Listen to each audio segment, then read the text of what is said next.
तेज़ी से बढ़ती जनसंख्या कई तरह की समस्याएं लेके आ रही है, लेकिन जो सबसे बड़ी समस्या के रूप में चिन्हित हुई है वो ये कि बढ़ती जनसंख्या के कारण खेती की ज़मीनें कम हो रही हैं, क्योंकि उनको रहने के लिए नए नए घर बनाने पड़ रहे हैं और खेती की ज़मीनों में नए नए घर, फ्लैट्स, बिल्डिंग्स, फैक्ट्रीज, ये सारी चीज़ें बन रही हैं।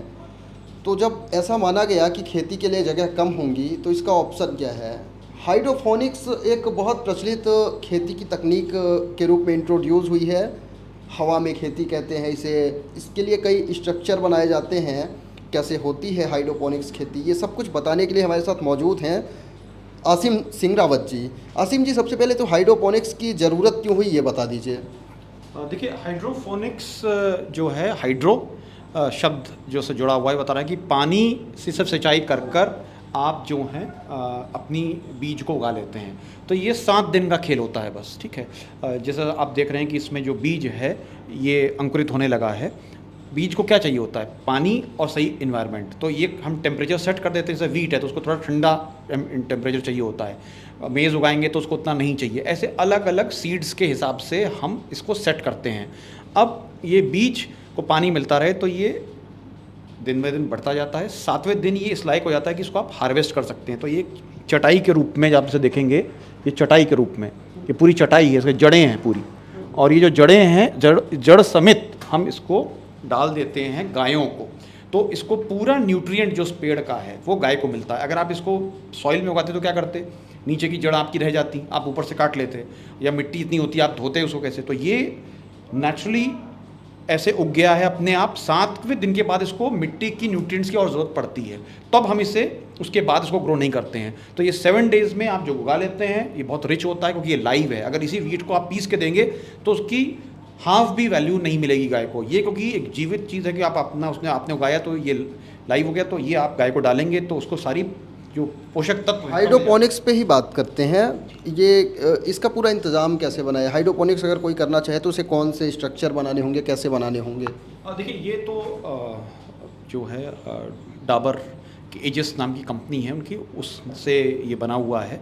और लोग अपने आप भी बना लेते हैं, क्योंकि आपको एक स्ट्रक्चर चाहिए, आपको पानी के लिए फव्वारा चाहिए, इसमें एक टेम्परेचर कंट्रोल के लिए आपको सिस्टम चाहिए। तो टाइमर के हिसाब से पानी इसमें आता रहता है। तो कोई इंजीनियर होगा तो वो खुद ही बना सकता है। बात बहुत सिंपल सी है।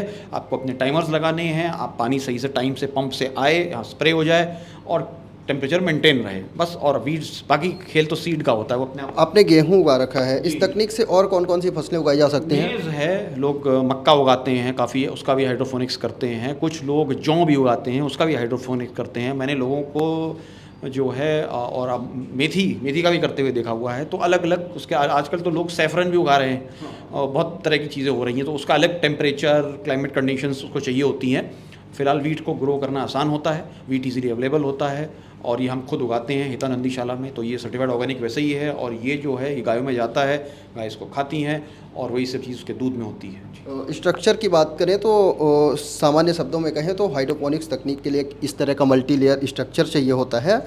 इसके अलावा ऐसे ट्रे में आप मिट्टी नहीं, केवल सीड्स को ऐसे ही रोप सकते हैं, डाल दिया जाता है। ये यहाँ पे स्ट्रक्चर है, फव्वारे के हैं सिंचाई के लिए।